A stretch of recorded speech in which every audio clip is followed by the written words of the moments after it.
Noggin some years ago, where members on our side of the House were worried where their homes would be standing. These were all challenges that this government had been dealt, but yet this government worked through and still during those times produced balanced budgets, hit our targets each and every time. And that's what gave the bond rating agencies comfort. That's why they were allowed to continue to help us or allow us to maintain our AAA credit rating. And as I say, an incredibly important aspect of what a budget should provide for. Before I talk about some of the areas of responsibility that I have as Minister of Community Support and Cultural Development, I do want to talk about some of the highlights of this budget, because I think it's worth repeating. I know other members have, but I still think it's worth repeating. That the forecast deficit that we have for this year ending is going to be less than what originally was predicted. And while it would be great to get to a balanced budget next year, we have said that that will still not be possible until the year after. For 12-13, we anticipate a deficit of $968 million, but then the surplus of $104 million in 2013-14, and then $250 million in 14-15. And it is important that we get to the balanced budget, and it is important that we show this budget is going to provide for that. We were the first government that introduced 3-year budgets to allow taxpayers, allow business and the investment community to understand and to see where government was headed. And right now, I think business and industries are curious where the NDP are headed. They've not tabled their budget, although they said they had a budget that was ready last September. They've not shared with us where their extra spending, where the resources of those extra spending will come in. At this point, I think the tally is around $6.8 billion on a $40+ billion budget. That's a 20% increase, a close to 20% increase. And that's a very scary prospect for businesses to not know where those dollars are coming from. Well, it sounds like the corporate capital tax is coming back. It sounds like a raise to the personal income taxes. It sounds like there's going to be perhaps some services that are cut.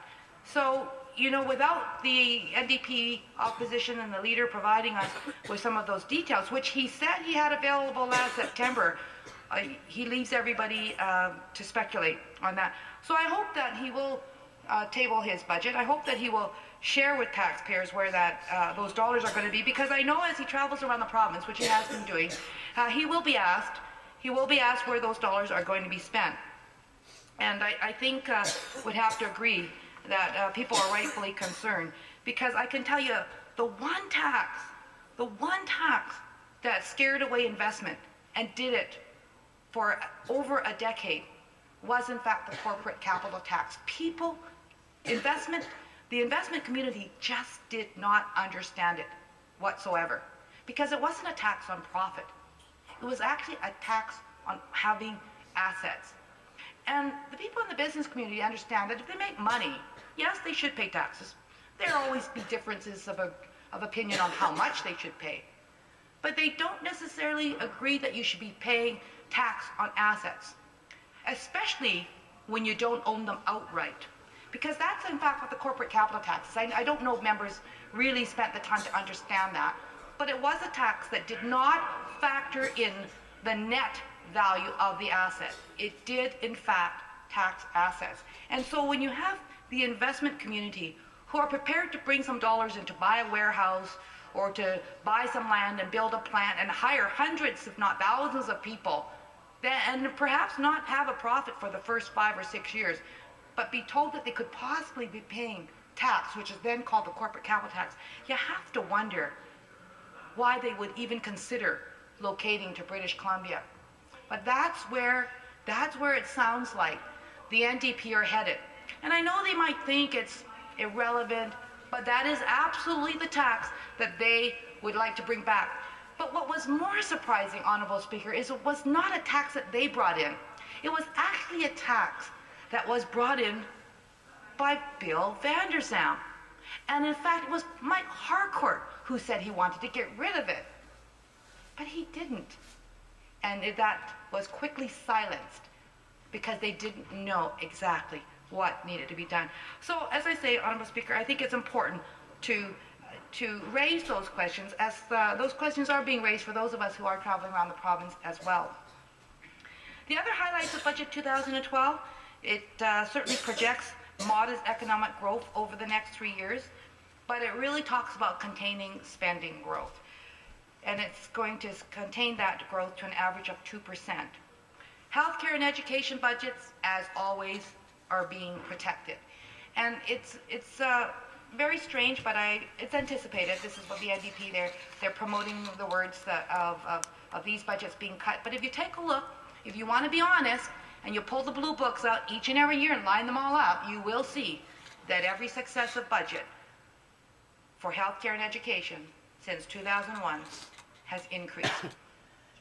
Every actual budget has increased. Well, you get them all there, you line them up for me, and I'll just whiz through it real quick, and we'll highlight a few of those numbers, and we'll see. Logic would dictate that you probably should be able to reduce spending because the demands are not that great. So why are those budgets increasing? It's because we made that commitment. It would be nice to have a crew like that, right?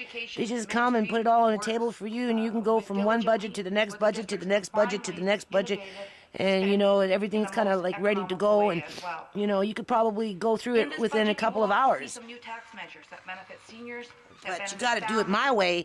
You got to get up on the internet, and you got to go to the government website, and then you got to sift through about 20 links, and then you got to find what you're looking for, and then you got to pull it up, and then you got to get out the old printer, and, you know, got to have $100 in ink, and, you know, $300 in paper, and then you got to print it all out, and then you got to sort it out and staple it, and then you got to clear off the table, and, you know, then you got to go cook dinner, or at least do dishes, right? And then you got to go back and try and read it. That would be kind of hard, don't you think? I don't have children of my own, but I can say I do have a number of nieces and nephews, and I can tell you that as my brothers and sisters look to see their children leave the nest, I'm sure that they will welcome the $10,000. The only children that are leaving the last nest are children from middle class to you know, upper class homes. Poor children are not leaving their families, okay? And even in the middle class, you got a lot of these parents looking after their kids, and when they're in their 20s and their 30s. So I don't know who this lady is kidding. Nobody's leaving the nest. Not too many are leaving the nest these days. It's already been documented, you know, and the projection is out there under the, you know, the technical age of the paradigm shift, right? It's a great idea. The only people who had the best time in life were those born in 1938. Okay, that generation of people are the people that have the pension plans, have the highest education, have the most assets in terms of personal wealth. You know, they got the most, portfolios. That generation, 1940, 1935. Term here in government had introduced as a private member's bill an issue that she had heard about. Kids being born now, advocating, you know, over the last 10 years, and then as a return to the premium are a lot of those kids are going to be the ones that are going to fall under the criteria of Bill 50, which the federal government is bringing in under, you know, mandatory sentencing. Okay, that's the generational error that we're in right now.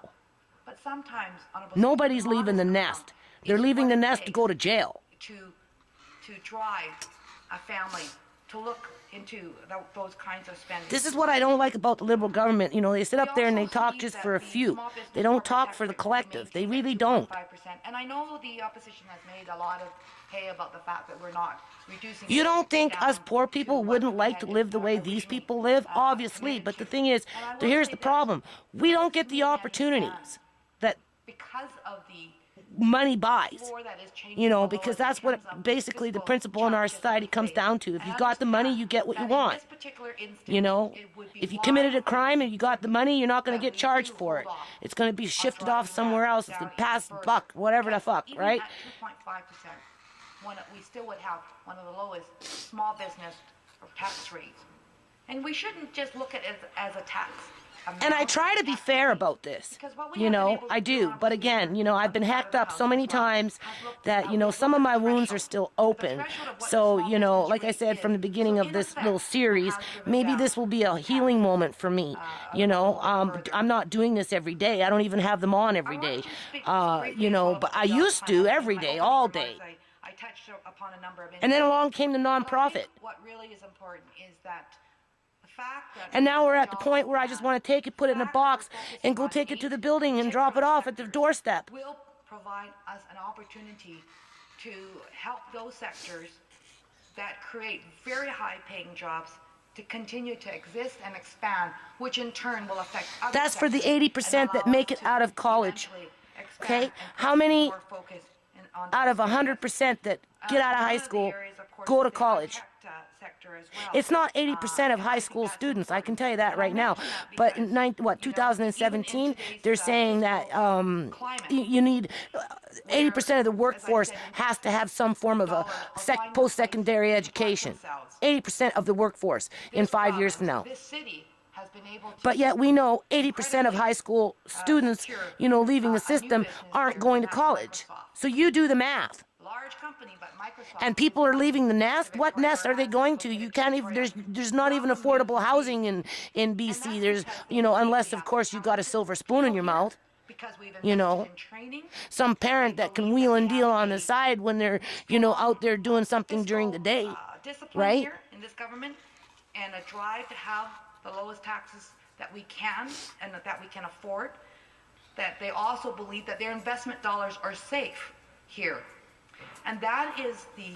And that's why we're opening up China, and, you know, obviously keeping the vein open for India is because it's those countries that have that surplus income to go outside of their own country. Never mind, millions in their own country are starving and going without water and without health care and without anything, you know, sleeping on the streets begging for food, okay? But yet they're coming over here and they're making investments in our country and running the poor people out into the streets just like they left the ones behind in their own fucking country, right? You know, why doesn't she talk about that? That's an issue that she doesn't want. That's the dark side of politics, you know? We are still seeing the lower mainland. That's like taking dirty money, man.